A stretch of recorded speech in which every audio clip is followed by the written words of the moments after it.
Há 2000 anos, o Senhor Jesus disse: "E se eu for e vos preparar lugar, virei outra vez, e vos tomarei para mim mesmo."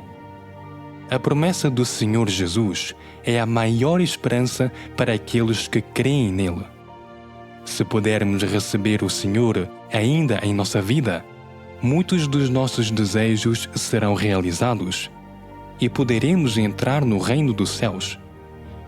Mas se crermos no Senhor e ainda assim não o recebermos, isso será um lamento eterno. Quais são os sinais da vinda do Senhor nos últimos dias? Há 2000 anos, o Senhor Jesus profetizou, com a sua própria boca, dizendo: "E ouvireis falar de guerras e rumores de guerras. Olhai, não vos perturbeis, porque forçoso é que assim aconteça. Mas ainda não é o fim. Porquanto se levantará nação contra nação e reino contra reino, e haverá fomes e terremotos em vários lugares." Acha que todas essas profecias já se cumpriram? Na sua opinião, em que tempo estamos a viver hoje? Será que já estamos nos últimos dias? Será que chegou o tempo da vinda do Senhor? Os desastres no mundo acontecem um após o outro, tornando-se cada vez mais graves e frequentes. Fome, inundações, secas, terremotos, epidemias e até guerras já estão presentes. Agora que os grandes desastres já começaram, é exatamente o momento da volta do Senhor. Já sabe como o Senhor virá nos últimos dias? E como devemos acolher a sua vinda? Algumas pessoas dizem: "Isso não é algo com que devemos nos preocupar. O Senhor pode vir quando Ele quiser e como Ele quiser." Mas, irmãos e irmãs, sabiam? A Bíblia fala sobre as virgens sábias e as virgens tolas. O que são as virgens sábias? E o que realmente significa o ato das virgens sábias prepararem o azeite? O Senhor Jesus disse: "E quem busca, acha, e ao que bate, abrir-se-lhe-á."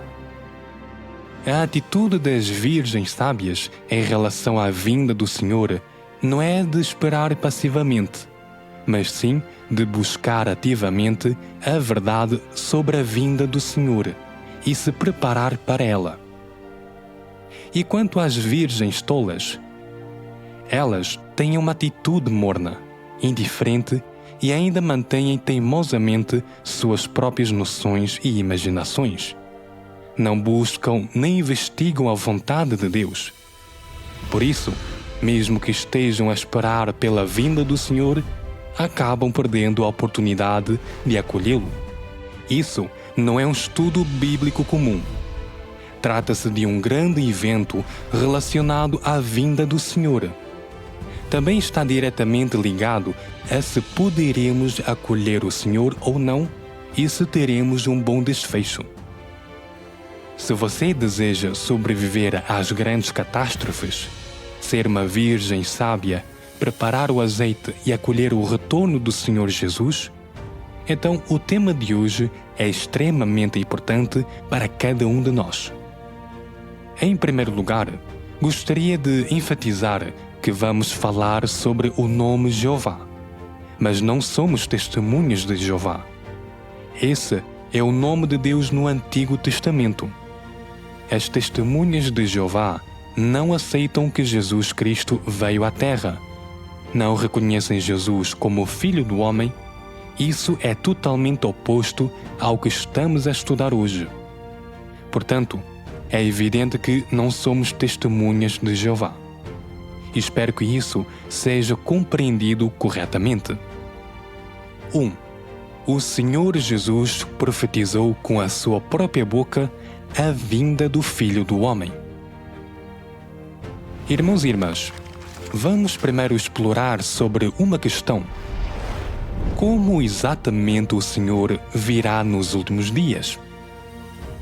Alguns irmãos e irmãs dizem: todo o mundo religioso sabe que, nos últimos dias, o Senhor certamente virá com as nuvens. Porque Apocalipse 1:7 profetiza: eis que vem com as nuvens, e todo olho o verá, até mesmo aqueles que o traspassaram, e todas as tribos da terra se lamentarão sobre ele. Portanto, quando o Senhor voltar, a cena certamente será de anjos tocando trombetas, nuvens brancas a rolar, miríades de exércitos celestiais, e que abalará o céu e a terra. Na verdade, a vinda do Senhor sobre as nuvens certamente se cumprirá.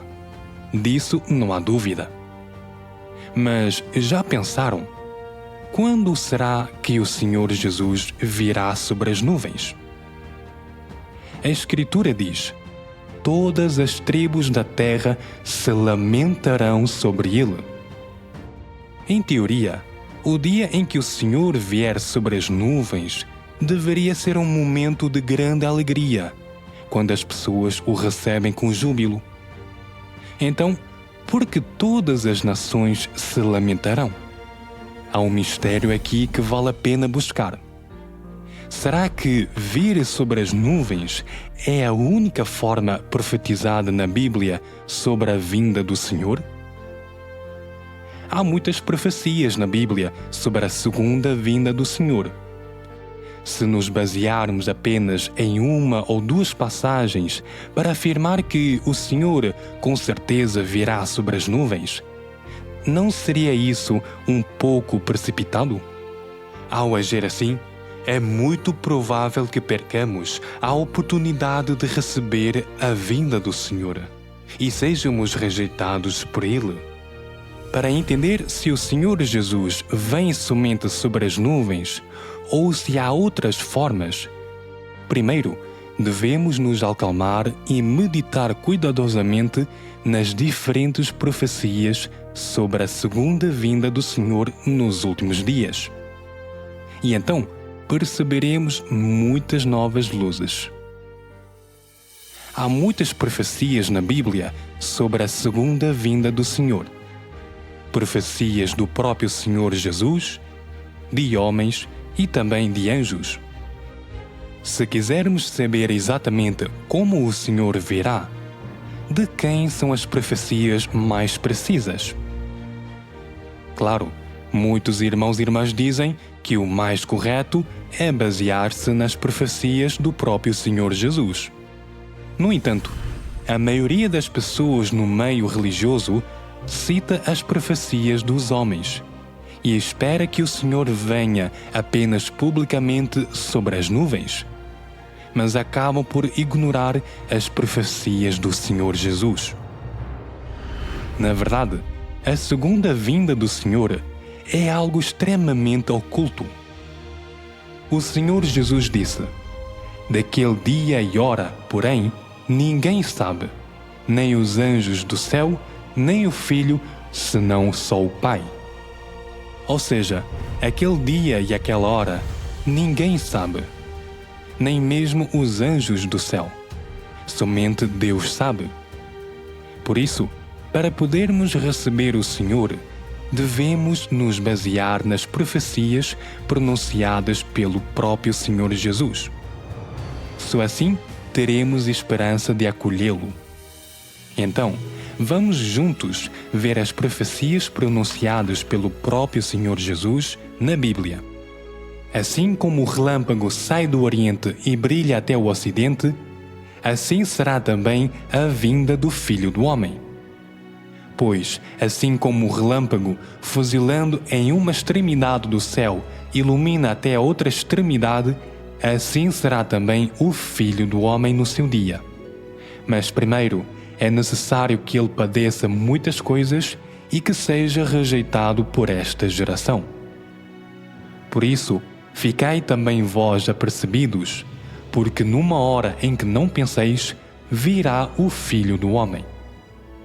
Pois, como foi dito nos dias de Noé, assim será também a vinda do Filho do Homem. Mas à meia-noite ouviu-se um grito: Eis o noivo, saí-lhe ao encontro.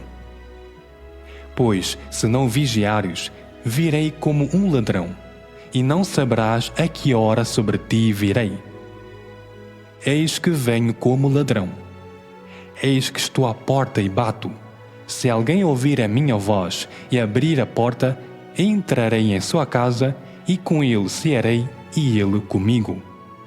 Essas profecias do Senhor Jesus não mencionam que ele virá sobre as nuvens, nem que todo olho o verá. Isso mostra que a forma como o Senhor virá não é apenas da forma que imaginamos. Não existe somente uma forma. Especialmente nestes versículos, vários pontos importantes são repetidos: a vinda do Filho do Homem, a vinda como um ladrão, ouvir a voz de Deus, ser rejeitado por esta geração, entre outros. Então, o que realmente significam as expressões virá o Filho do Homem e vir como um ladrão? Porque somente ao ouvir a voz do Senhor podemos recebê-lo. Porque o Senhor, ao voltar, ainda será rejeitado por esta geração. Há um grande mistério nisso. Irmãos e irmãs, vamos primeiro refletir sobre uma questão. Essas profecias todas mencionam a vinda do Filho do Homem. Então, o que significa Filho do Homem? Filho do Homem refere-se ao corpo espiritual de Deus, invisível e especialmente sobrenatural. B. Filho do Homem refere-se àquele nascido do homem, com aparência humana e um processo normal de crescimento. C. Não tenho certeza. A resposta correta é a letra B. Filho do Homem refere-se àquele nascido do homem, com aparência humana e um processo normal de crescimento. Respondeu corretamente? Filho do Homem refere-se a uma pessoa que nasce de um ser humano. Tem humanidade normal e tem um processo normal de crescimento. Se for um espírito, então não pode ser chamado de Filho do Homem. Assim como Deus Jeová é um espírito, então ele não pode ser chamado de Filho do Homem. Algumas pessoas viram anjos, e anjos são seres espirituais. Então eles não podem ser chamados de Filho do Homem. O Filho do Homem refere-se a Deus a tornar-se carne. O Filho do Homem é exatamente o oposto de um corpo espiritual. O Filho do Homem nasce de um ser humano comum. Ele parece uma pessoa comum. Ele nasce de um ser humano. Este é chamado Filho do Homem. Assim como o Senhor Jesus, ele é uma pessoa normal e comum. Não há nada de especial nele. Ele vive entre os humanos e tem uma vida e necessidades muito normais, como comer, vestir e dormir. O Senhor Jesus profetizou que ele se tornaria o Filho do Homem pela segunda vez nos últimos dias. O que significa que o Senhor Jesus se tornaria carne pela segunda vez para nos salvar. Como é dito que Deus se torna carne, isso significa que o Deus no céu se vestiu de carne e se tornou homem. Ele tem um corpo físico normal, uma humanidade normal, é visível, tangível e real. Ele realmente vive entre as pessoas e convive com elas. A essência de Deus se faz carne. Deus se faz homem. Portanto, o que o Senhor Jesus mencionou como o Filho do Homem descerá e a vinda do Filho do Homem referem-se ambos ao retorno de Deus nos últimos dias para encarnar pela segunda vez.